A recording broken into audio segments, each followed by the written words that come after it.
सभी को उपस्थिति को प्रणाम। चूंकि मंच का सबसे छोटा हस्ताक्षर हूँ, तो आप अपने घर की राज दुलारी की तरह ट्रीट करेंगे तो मैं उसी तरह बड़ा मन लेकर के यहाँ से जाऊँगा। दादा, एक 2 मिनट का धन्यवाद ज्ञापन टाइप है। जीवन में ऐसे कभी मौके आए नहीं, तो मैं लिख लाया हूँ ताकि मैं हड़बड़ाऊँ नहीं, और वो मैं पढ़ देता हूँ। सर्वप्रथम वीणापाणी ज्ञानदायिनी माँ शारदे को इस दास का प्रणाम स्वीकार हो। मंच पर उपस्थित सभी मनुष्यों को मेरा यथोचित अभिवादन और प्रणाम। इस सभागार में उपस्थित एक एक साथी को मेरी राम जोहार स्वीकार हो, और आपका हृदय तल की गहराइयों से धन्यवाद कि आप आए और अपने जीवन के बहुत ही महत्वपूर्ण दिन यानी रविवार का समय यहाँ दिया। इसके लिए आपका विशेष आभार। क्या कहूँ, अभिभूत हूँ, विह्वल हूँ, आनंदित हूँ। खुद से थोड़ी नाराजगी सी कम हुई है। यह सब आपकी देन है। नाराजगी इसलिए कि हम सब एक ऐसी जंग में लड़ते हुए सिपाही हैं जिन्हें अपनी असफलताओं के भूत से रोजमर्रा में जूझना होता है। शायद यही कारण है कि कविता ने मेरा हाथ थामा और आज लाकर आप सबके सामने खड़ा कर दिया है। जब भी रात भारी लगी, गीत की बाह पर सिर धरकर गुनगुनाते हुए सो लिया। आप जो भी सुनते हैं, जो भी पढ़ते हैं, वह आपके लिए कविता या गीत कुछ भी हो, मेरे लिए नियत और तय जीवन है। जीवन की मूलभूत इकाई है। जैसे महान साहित्यकार त्रिलोचन ने कहा, कविता तो एक जीवन को तोड़कर सकल जीवन बनाती है, और जो जीवन टूटता है वह कवि का होता है। मैं मानता हूं मेरे व्यक्तित्व और जीवन को मानने में कविता गीत का अनंत सहयोग है। मुझे कविता ने मनुष्यतर बनाया, किंतु कविता की ओर उन्मुख करने वाले लोगों को मैं कैसे भूल सकता हूँ, कैसे विसार सकता हूँ। आप सब इस बात के साक्षी बने कि मैं आज अपने बचपन के गुरु, जिन्होंने मुझे एक लोकगीत तैयार करवाया और मंच पर खड़े होने की सामर्थ्य मेरे नन्हे पैरों में भरी, आदरणीय शिव कुमार जी को यहाँ से प्रणाम करता हूँ और कामना कि उनकी अपेक्षा पर उनका नन्हा सिपाही हमेशा खरा उतर सके। आप सब इस बात के भी साक्षी बने कि मेरे पहले काव्य गुरु, जिनसे कविता और गीत का काखा सीखा, जिनकी संगत में महान रचनाकारों का सानिध्य मिला, उन परम आदरणीय श्री मयंक मोहन दीक्षित जी को भी प्रणाम पहुंचे, और कामना करता हूं कि उनका वरद हस्त जीवन पर्यंत मुझ पर बना रहे। गौरव पांडे ने कहा, कविता और प्रेम दो ऐसी चीजें हैं जहां मनुष्य होने का मुझे बोध होता है। मैंने प्रेम के मायने और जीवन की कला में जिनके जीवन के उदाहरण मूलभूत हैं, वे मेरे माता पिता हैं। सकल संसार में बीज उगते हैं, पौध पनपती है, लेकिन अगर उसे पालने वाला किसान और गर्भ में रखने वाली धरती ठीक न हो तो कोई भी बीज पेड़ नहीं बन सकता।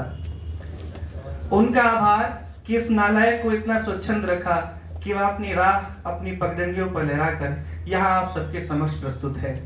मैं एक बार पुनः आप सबका बहुत बहुत धन्यवाद देता हूँ, और दीर्घा में बैठे हुए मेरे सब अनन्य, एक एक संज्ञा नहीं है, मेरे लिए सब विशेषण है। मैं सभी को बार बार प्रणाम आभार व्यक्त करता हूँ और एक गीत पढ़ता हूँ। रविंद्र आदेश ने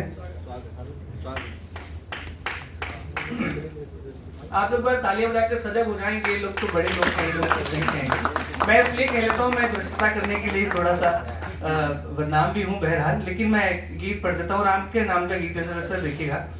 और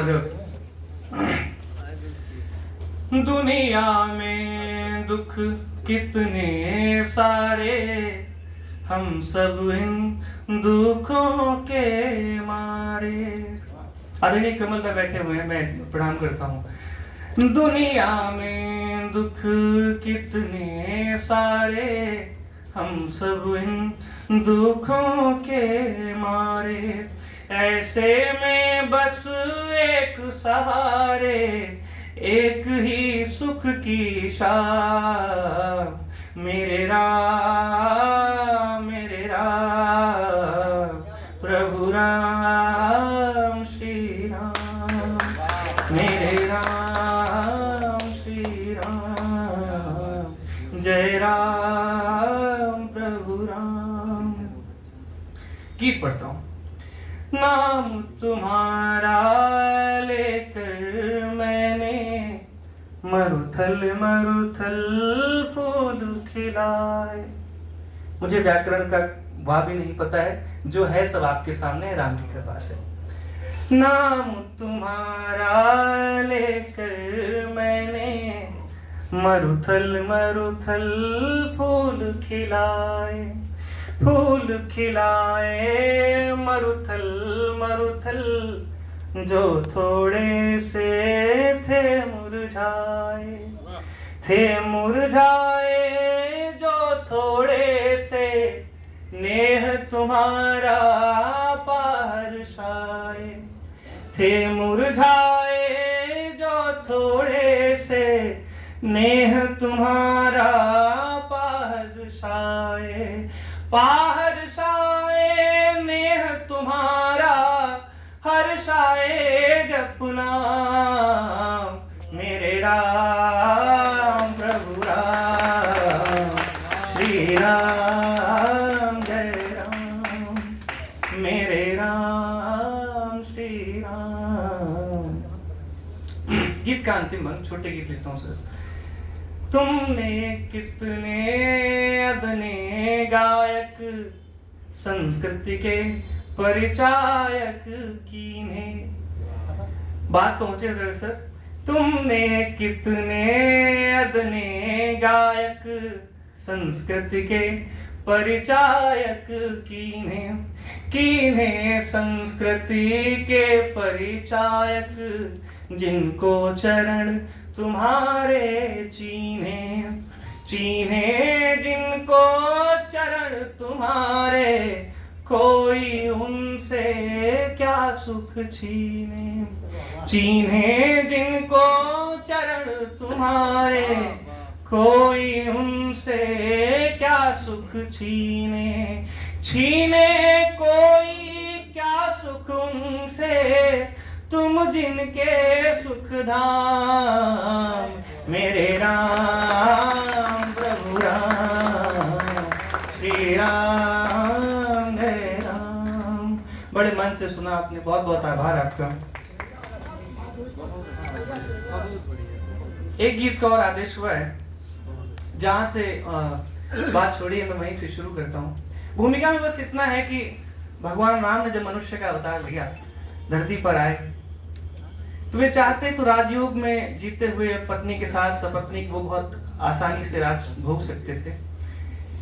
किसी हमारे गांव में पर्जा पगार कहा जाता है, धोबी या धोबी उन लोगों के लिए, या उस तरह के लोग जो बहुत सारे सामाजिक वर्गों में आते हैं, उन वो तो राजा थे, वे किसी की भी ना सुनी अनसुनी भी कर सकते थे, लेकिन किसी एक मात्र मनुष्य मात्र के कहने भर से, जिन्होंने सीता पर लांछन लगा दिया अपनी पत्नी से कहते हुए कि मैं कोई राम नहीं हूं जो 14 वर्ष बाद भी तुझे स्वीकार लूंगा, और उन्होंने कानों से सुना, सम्मुख कहीं भी नहीं गए, उन्होंने सीता को अपने घर से निकाल दिया। बस इतनी सी भूमिका है, और मैं राम का विरह आपके सामने रखता हूं, गीत के माध्यम से गीत प्रस्तुत करता हूं। हम भाग्य के लेखे उदय होते रहे, हम सहज ही पाके सब खोते रहे,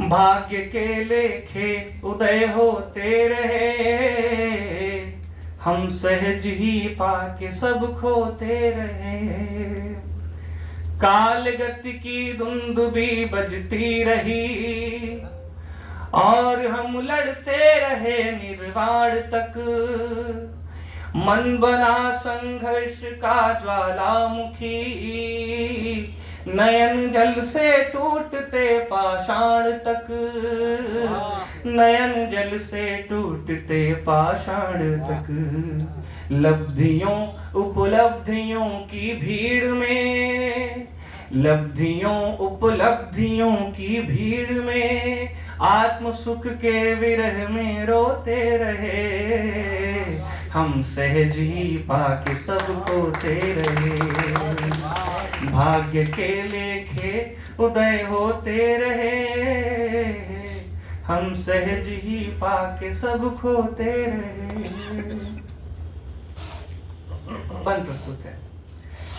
एक तुम थी एक मैं था एक जीवन, एक सपना चार नैनों ने जो देखा, एक तुम थी एक मैं था एक जीवन, एक सपना चार नैनों ने जो देखा, स्वप्न भी टुकड़ों में बट कर रह गया है, स्वप्न भी टुकड़ों में बट कर रह गया है, इस तरह खींची गई थी भाग्य रेखा, इस तरह खींची गई थी भाग्य रेखा, अपनी अपनी स्वप्न क्यारी में स्वयं, अपनी अपनी स्वप्न क्यारी में स्वयं, सांत्वना के बीज हम बोते रहे, हम सहज ही पाके सब खोते रहे, भाग्य के लेखे उदय होते रहे, हम सहज ही पाके सब खोते रहे।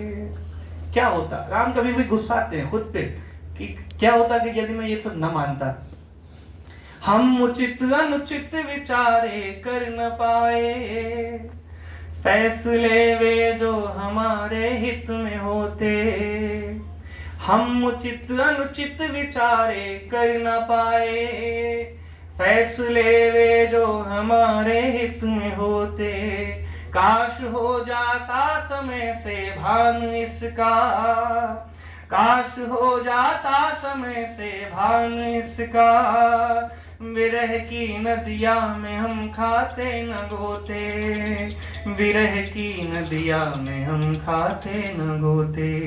और गीत की अंतिम पंक्ति फिर विदा कि हमने तुमने रात दिन की प्रार्थनाएं, अशोक वाटिका और चित्रकूट, हमने तुमने रात दिन की प्रार्थनाएं, हमने तुमने रात दिन की प्रार्थनाएं, पर सितारे भाग्य के सोते रहे, हम सहज ही पाके सब खोते रहे, भाग्य के लेखे उदय होते रहे, हम सहज ही पाके सब खोते रहे। बहुत बहुत धन्यवाद, आभार।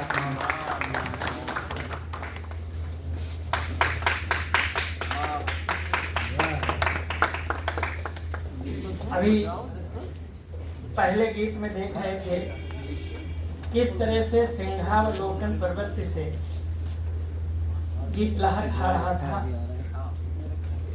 वो लहर नहीं, वो सिहरन थी एक ऐसे सुखद भविष्य की जो आश्वस्त करती है कि हिंदी साहित्य के आकाश पर एक नया ध्रुव तारा अपनी जगह बनाने को बेताब है। उन्होंने बहुत सुंदर कहा और अब मैं इस क्रम को